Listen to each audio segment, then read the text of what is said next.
Hey there, sports history fan.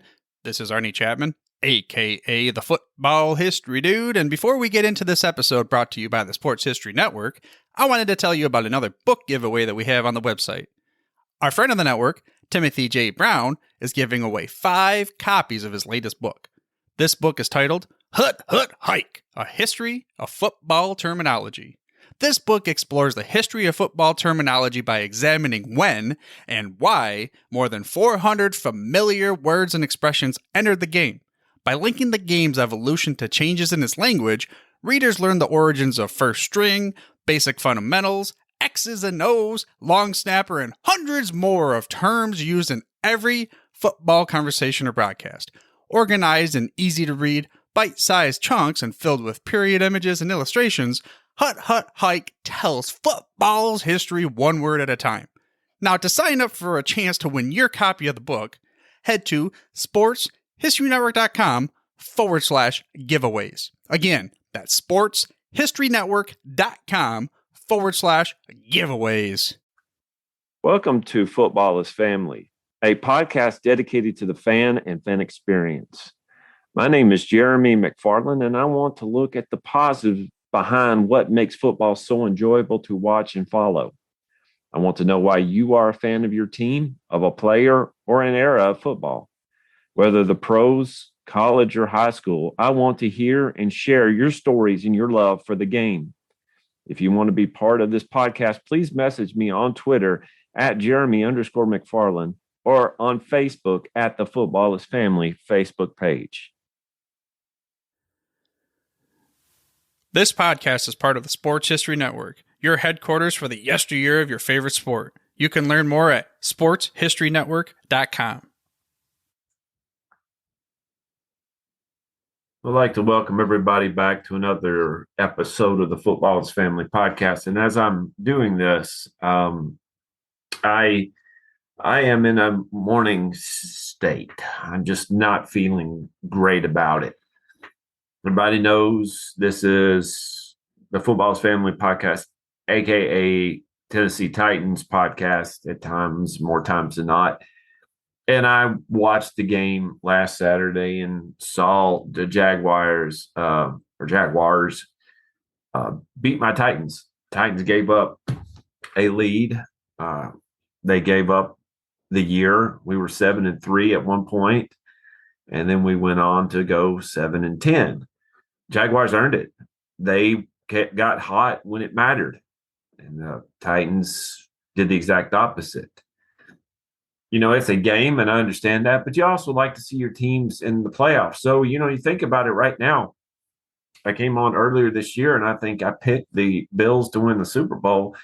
I didn't anticipate the Eagles to do what they did. So, I mean, it's going to be a good playoff. It starts this coming Saturday. I'm filming this on Thursday.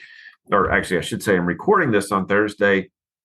But, you know, we're going to see on Saturday and Sunday, Monday, what it means for teams, what they want to do, how far they're going to go. You know, you had surprises. To me, the Jaguars were surprised because at the time when I was recording at the prediction show at the first of the year, I didn't pick the Jaguars to do as well as they did. Well, I was wrong. But the Giants certainly surprised a lot of people this year. In fact, I was watching a video earlier about the 10 biggest letdowns of the year, either players or football teams. And on the exact opposite of that, one of the biggest surprises of the year were the Giants. If you're a Giants fan, how do you feel about this season?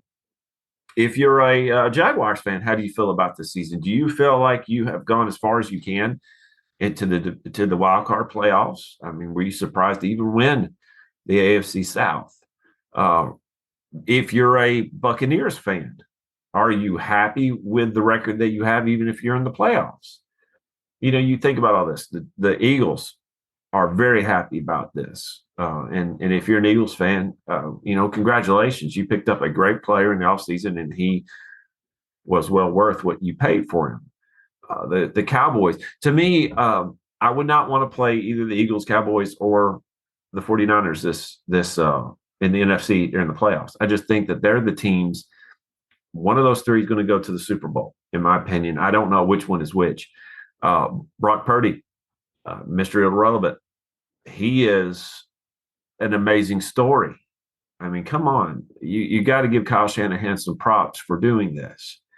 But if your team is like mine, you got 14 teams in the playoffs right now, which means that 18 teams are staying home.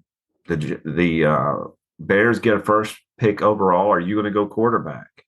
Are you done with Justin Fields? Or do you feel like he is just the building block and yet you want to put something close to him to build upon him? But again, if you're like me, you got a lot of questions for your team. For the Titans in particular, basically Mike Vrabel cleaned house. Of course, the ownership cleaned house with the GM. John Robinson is gone. I mean, John Robinson missed on a lot of picks. Of course, if I was in his position, I probably would have done the same thing. A lot of his free agent pickups, Bud Dupree being one of them, just cost a whole lot of money and didn't really amount to much. He did get some diamonds in the rough, but we'll see. We'll see. But what would you do? How would you fix your team? For me, the Titans, like I mentioned, I would fix. You can't be so predictable. I mean, Todd Downing was so predictable this past year. They knew he was going to run on first down with Derrick Henry. And guess what? If you put 8 men in the box, Derrick Henry is not going to go anywhere. But since we traded off A.J. Brown, and since our first-round pick, Burks, was hurt much of the season, we didn't have a receiver. Robert Woods is pretty good, but we really didn't have a receiver that could stretch a field. Nothing was really coming to him. And, of course, Ryan Tannehill ended up getting hurt and being hurt most of the season, one form or another, and then missing the last 3 games. You look at all this thing and say, well, yeah, we need to figure out how not to be so predictable. You need better players. To me, with a team, you build from the offensive line out. You got the quarterback in the back, then you build offensive line around it. Do we keep a guy like Taylor Lewan, who's been hurt for the past 2 years? I mean, he takes up a large part of the salary cap. This is a little bit heretical for a Titans fan out there, but do we keep a guy like Derrick Henry? Do we keep him? And I think that he could get some type of return for investment, maybe a trade or something, but he is 29 years old. He turned 29 just a little bit ago. Even though he is a freak of nature and probably my favorite player in the NFL right now, I would say probably he is my favorite player in the NFL right now. Would you trade him? I mean, with your team, if you didn't make the playoffs, what would you do? Oakland, I called you Oakland. Las Vegas Raiders signed Josh Jacobs. My goodness, that kid went absolutely nuts this year. He won a rushing title. He is your best player. Devontae Adams is great, but Josh Jacobs is your best player right now. I mean, speaking of Las Vegas, what are you going to do about Derek Carr? I'm looking right online right now at the NFL.com, and they're already talking about the Raiders trading Derek Carr. Derek Carr is not coming back. He is not coming back. He is going to be on another team next year, and I'm sure they're going to get some good return from it. Do you trust Josh McDaniel to pick a good quarterback? I mean, he did get rid of my boy Jay Cutler. I'm just saying. But what would you do if you were the Colts? If you're the Colts, first off, get you a quarterback whisperer for a coach. Jeff Saturday is not your coach. When you do that, go out there and get you a quarterback in the draft. I mean, trade up. This draft is loaded with quarterbacks. Trade up and get you somebody good. Or maybe go out there and find somebody like a Brock Purdy if you can put the right people around him. As much as I hate to say it, because the Colts are in the AFC South, their team is pretty good. They just had a bad year this year. If you're the Texans, what do you do? Davis Mills is not your quarterback. Do you like where you are on other parts of of your team, or do you trade up to get people in the draft? Do you go out in the free agent market? To me, I don't. Free agency is a filler to me. If you want to build a team, build it from the ground up in the draft. Uh, if you're looking for a quarterback, we see that with the Broncos. Russell Wilson is, he's pretty good. He's been pretty good all his career. Something didn't mesh this year, but you see what happens when Deshaun Watson, you see what happens when you throw Kyler Murray. You throw a lot of money toward people and you see what happens. With the Patriots, do you trust Mac Jones? Do you trust him? Or do you feel like your coach, the hoodie himself, needs to go out there and draft another quarterback? There's a lot that you can think of. Think about this with the Panthers. Do you feel like you have a quarterback on your team, or do you feel that you need to go out and get you one? The Jets. I like y'all's coach. Salah's a great coach. If you get rid of him, if Woody Johnson does what I think he's going to do and get rid of Salah, you've made a mistake. He is an awesome coach. But do you trust Zach Wilson? I mean, is he somebody that you want to go after? The Redskins, they're not the Redskins anymore, the Commanders. What do you do with your team? What are you willing to do? There's a lot that can be said about this season. And when you think about it, if you're not in the playoffs, you're going to have to figure out why. For my Titans, we came apart. For the last 2 years, we had close to 200 separate injuries, 200 separate times where people were hurt and missing games. We had to replace a lot of people. That's up to the coach to figure out why it happened. That's why the draft in April is so amazing, and that's why I look forward to the draft every year. That's why I look forward to watching the first round every year with my parents, eating Buffalo Wild Wings, and enjoying just that time watching the kids get their dreams fulfilled. But if your team is in the playoffs right now, how far do you think you're going to go? Seattle, you weren't supposed to be here. You were not supposed to be here, but you have had a lucky horseshoe or the clovers or whatever it may be, the lucky rabbit's foot. You're amazing this year. Seahawks fans were booing getting rid of Russell Wilson. Do you boo him now, seeing what happened with the Broncos? Do you think you can beat the 49ers? I'm interested in the Jacksonville Jaguars and the Los Angeles Chargers game. I don't think the Chargers are going to go very far this year. Justin Herbert is a good quarterback, but I don't think their team around him is what they need. I don't even think your coach is what you need right now. And I think Jacksonville is just so insanely hot right now. Just their momentum is on their side. Miami, Buffalo. If Tua was playing, I would think that Buffalo would have a little bit of a start and concern. But Miami, I don't know. I think Buffalo's got you on this. I'm looking at the rest of them here. Giants, Minnesota. Do you trust Kirk Cousins? I think he's a pretty good quarterback. I think he's a better quarterback than Daniel Jones. But you know what? You got Justin Jefferson, absolutely. But you know what New York Giants have? They got Saquon Barkley, and that guy is a beast. I mean, that's a flip for me. That's a 50-50 flip for me. Baltimore, Cincinnati, it depends on how great Lamar is. Lamar is one of those guys I think is a franchise quarterback. I liked him out of Louisville.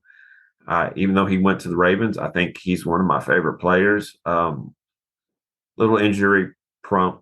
I mean, if you look at, but he is a little bit, I would say a little bit, he's a lot bigger guy than Kyler Murray, and they play very similar styles of running and passing. And I think Lamar is, number one, bigger, but number two, he's a better passer than Kyler. But I think that Cincinnati's been there, done that, and I think Cincinnati wins that round. Tampa Bay and Dallas. Dallas has to get the stink of what happened last year off of them. I really hate to be in Tampa Bay shoes at this point. They have to go to Tampa Bay, yeah, but I don't think Tampa Bay is of the quality that Dallas is. Dallas was just in a division where there was a juggernaut playing just up the road, several states away in Philadelphia. I just don't think that Dallas is going to lose that game. And I think next year, I really do think that Tom Brady is going to be over in Las Vegas playing for the Raiders. There's rumors that he could come here to Tennessee. I don't think that's going to happen. I don't think Malik Willis is going to be our quarterback next year. I think that we're looking, and I don't think Derek Carr will be either, but I think we're going to be looking at number 11, picking either a left tackle or we need some secondary help, or maybe even just go up for a quarterback. I don't know. But I think that this is Tom Brady's last game in Dallas. And that as a result of that, his last game in Tampa Bay. As a result of that, I think next year he's going to be over there in Las Vegas playing with Josh McDaniel. Be an interesting team up with him and Devontae Adams. That'd be pretty neat. But this is just a little bit of my thoughts today for the playoffs. And what does your team need? What does your team need? Are you like me in that you're trying not to think about how bad your team was this year? I'm looking at a picture from 1999-2000 with Kevin Dyson and a couple other Titans holding a football after the Music City Miracle. I'm trying to remember the good times and not think about all the times that could have been. But what does your team need? Message me at Jeremy_McFarland if you want to be on and just talk about your team. If you want to get on and gripe, I can listen. One of the things that I've learned over the past couple of days, in fact, is that in one of my classes I've taken in master's course, it is basically reevaluating how you do your profession and questioning everything about what you do and how you do it. So if you want to get up there and say, I want to question how my team is running, well, we can listen to you. Just message me and we'll get you on the Football's Family Podcast. Thank you. Talk to y'all later.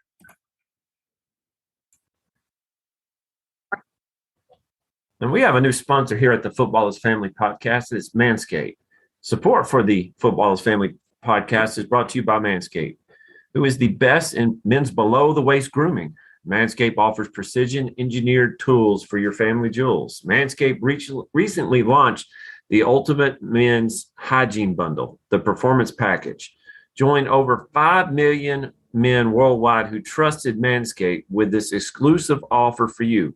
20% off and free worldwide shipping with code FAMILY at manscaped.com. The Performance Package 4.0 by Manscaped has arrived, and oh man, is it a game changer. Inside the package, you'll find their Lawnmower 4.0 trimmer, Weed Whacker ear and nose hair trimmer, Crop Preserver ball deodorant, Crop Revival toner, Performance boxer briefs, and a travel bag to hold your goodies. First off, the Lawnmower 4.0. This trimmer is the future of grooming, and I dare say the greatest ball trimmer ever. Their 4th generation trimmer features a cutting-edge ceramic blade to reduce grooming accidents thanks to their advanced skin-safe technology. The Lawnmower 4.0 is waterproof, and it also has a 400K LED spotlight you need for a more precision shave. Because this trimmer is waterproof, you can say goodbye to the mess on the bathroom floor. And you thought that was good, but wait till you take your grooming game to another level. The Performance Package 4.0 includes the Weed Whacker nose and ear hair trimmer. The Weed Whacker is also waterproof and provides proprietary safe skin technology, which help reduce nicks, snags, and tugs in those delicate nose holes. The Crop Preserver below the waist deodorant and the Crop Reviver below the waist toner will change the way you approach your daily hygiene. Manscaped even threw in 2 free gifts to the Performance Package 4.0, the Manscaped Boxers and the Shed Travel Bag. Bring your comfort and boxers to another level. It's time to take care of yourself. Go to manscaped.com and get 20% off plus free shipping with code FAMILY. That's get 20% off and free shipping with code FAMILY at manscaped.com. Unlock your confidence and always use the right tool with Manscaped. Hey there, sports history fan. This is Arnie Chapman, aka the Football History Dude, and I hope that you enjoyed this recent episode presented by the Sports History Network and were able to learn some good old-fashioned sports history knowledge nuggets. I started the Sports History Network back in 2020 with the mission to help podcasters find a community of like-minded sports history nerds, as well as helping aspiring podcasters to start their own shows. We have a little bit over 30 shows on the network right now covering all sorts of sports history, but as far as I'm concerned, we're just at the toothpick in the ocean moment, that can't even figure it out because there's so much more coming. We wanted to create the ultimate headquarters for sports yesteryear, starting with Podcast Network and our website, but we're going to continue to move into other mediums as well. And here's the cool part, because we want you to be part of our team. So if you're interested in starting your own podcast, or maybe being a guest on one of our shows, or who knows, maybe even writing an article for us over on the website. Seriously, all you gotta do is reach out to us on the contact page over at sportshistorynetwork.com. You can be as technologically savvy as a Neanderthal tapping on a stone trying to figure out this whole hieroglyphics thing back in the day. Again, it doesn't matter, because even if you don't understand the whole podcast space, we have a production team that can pretty much help you out with doing everything. All you gotta do, head over to sportshistorynetwork.com, head to the contact page, fill it out. That message goes right to me, and I'll reach out to you as soon as I can. But for now, dude, I'm through if you're through.